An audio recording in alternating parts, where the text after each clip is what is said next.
चलो। नमस्कार बच्चों, कैसे हैं? आज मैं वर्ग 10 का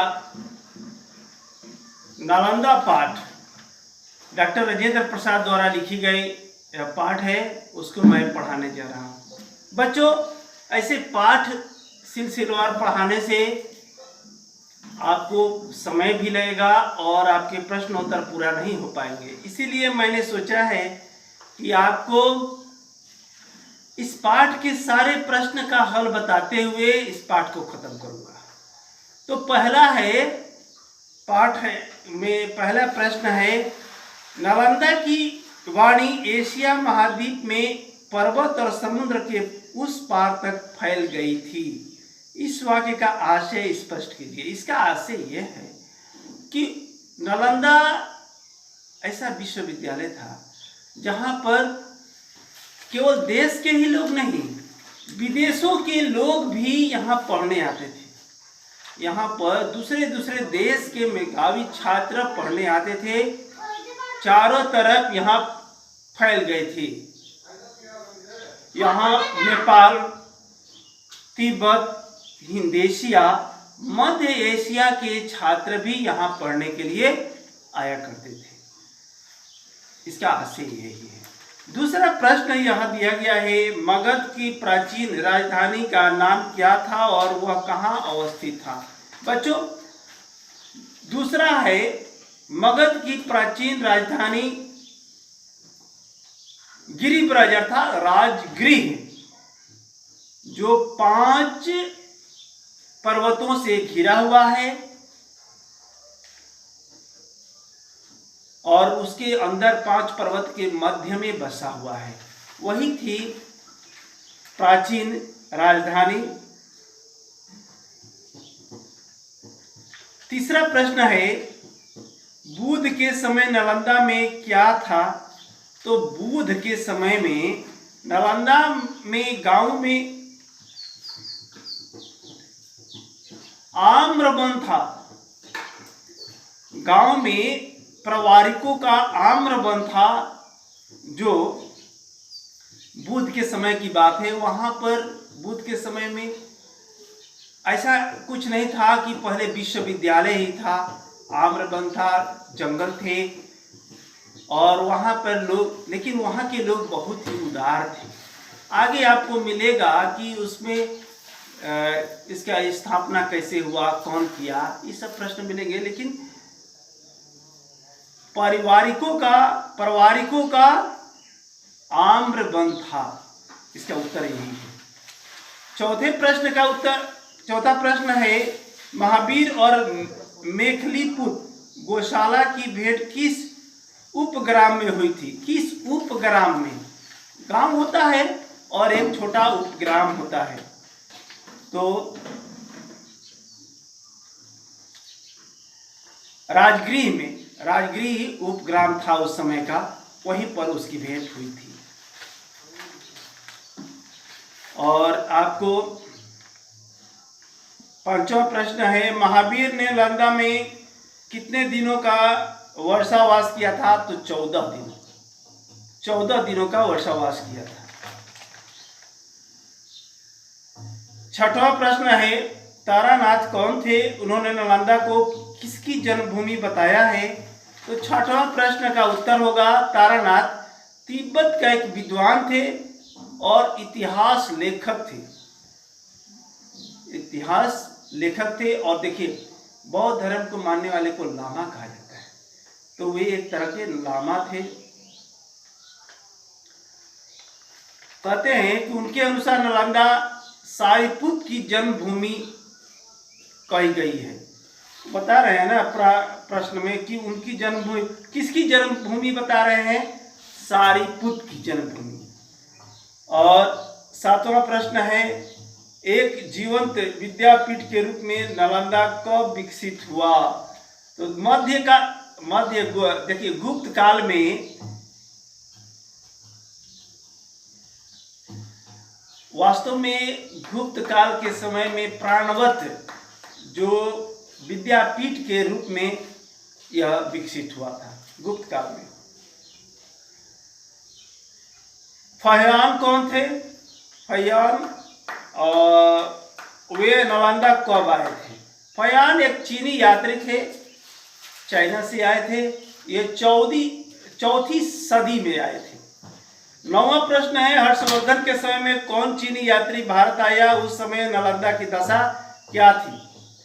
तो इस प्रश्न का उत्तर है 9वें प्रश्न का, हर्षवर्धन के समय में कौन से चीनी यात्री भारत आए थे? तो उनके समय में युआंगचांग, और उनके समय में नालंदा उन्नति के शिखर पर था। शिखर मतलब कि बहुत काफी उन्नति थी।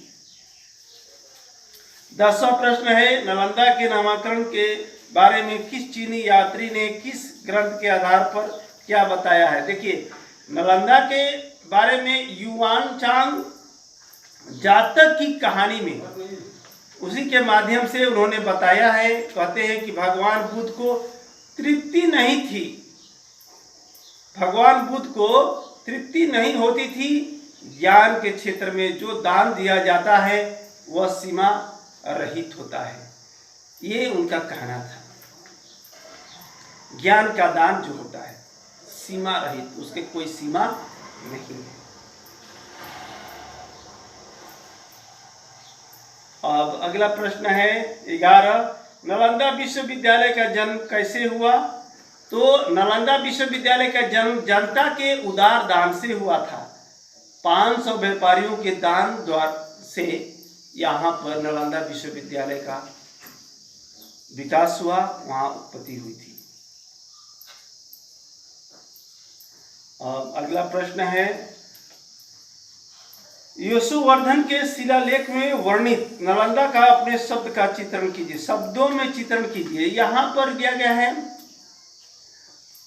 तो यशोवर्धन अपने शिला में लेख में बताते हैं कि वहाँ के जो भवन थे उसकी ऊंची ऊंची गुंबदें थी, ऐसा ऊंची जैसे गगनचुंबी, जिसको कहते हैं मेघ, अर्थात बादल छू जाते थे। कहने का आशय है कि बहुत ऊंचे ऊंचे उसके शिखर थे।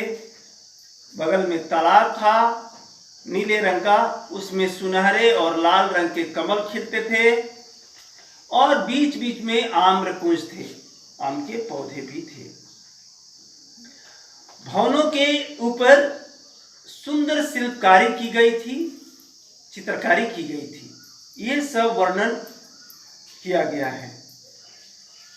इत्सिंग कौन था? उसने नालंदा के बारे में क्या बताया है? 13वां प्रश्न है, इत्सिंग चीनी यात्री था।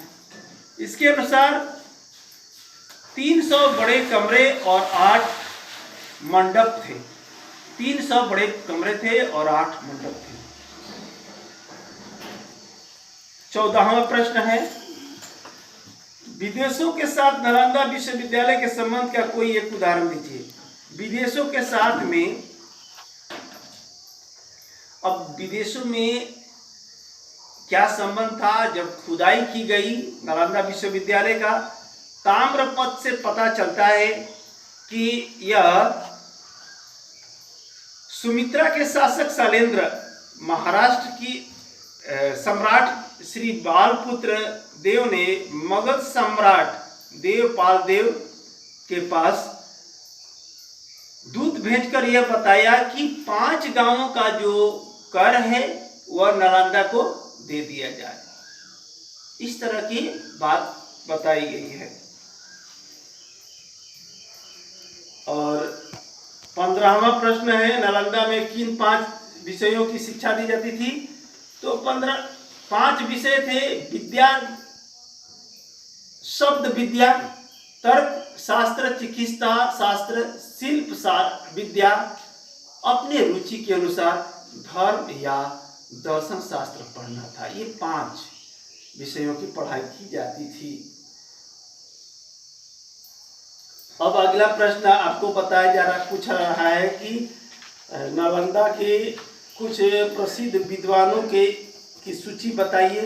तो प्रसिद्ध विद्वानों की सूची में ऐसे नाम आपके किताबों में भी दिया गया है। शीलभद्र, ज्ञानचंद्र, प्रभा मित्र, स्थिर मूर्ति, गुण मूर्ति इत्यादि थे। 17वां प्रश्न है, शीलभद्र में युवांगचांग की क्या बातचीत हुई थी? तो युवांगचांग और आचार्य शीलभद्र के बीच में, उनके साथ में कुछ अन्य भिक्षुक थे, उनके बारे में बातचीत यही हुई थी कि यह देश बुद्ध की जन्मभूमि है, इसके प्रति प्रेम न तो प्रेम असंभव नहीं है। यहाँ आने का उनका उद्देश्य है कि बुद्ध के बारे में अधिक से अधिक जानकारी लेकर के अपने देश जाकर के लोगों को शिक्षित करें। और 18वां प्रश्न है, विदेश में ज्ञान प्रसार के क्षेत्र में नालंदा के विद्वानों के प्रयास का। नालंदा के विद्वान भी बहुत प्रयास किए हैं, विदेशों में जाकर के ज्ञान का प्रचार किया है। नालंदा के विद्वान तिब्बत में जाकर तिब्बती भाषा सीखे हैं और वहाँ पर संस्कृत में और तिब्बती भाषा में बौद्ध का प्रचार किए हैं। और अंतिम प्रश्न है, ज्ञान दान की विशेषता क्या है? ज्ञान दान की विशेषता है, ज्ञान के क्षेत्र में जो दान दिया जाता है वह सीमा रहित और अनंत होता है। इसी के साथ आपका पाठ समाप्त होता है बच्चों। पाठ लंबा था, इसलिए मैंने आपके प्रश्न उत्तर के साथ ही इसको समाप्त किया। धन्यवाद, मिलते हैं अगले वीडियो में।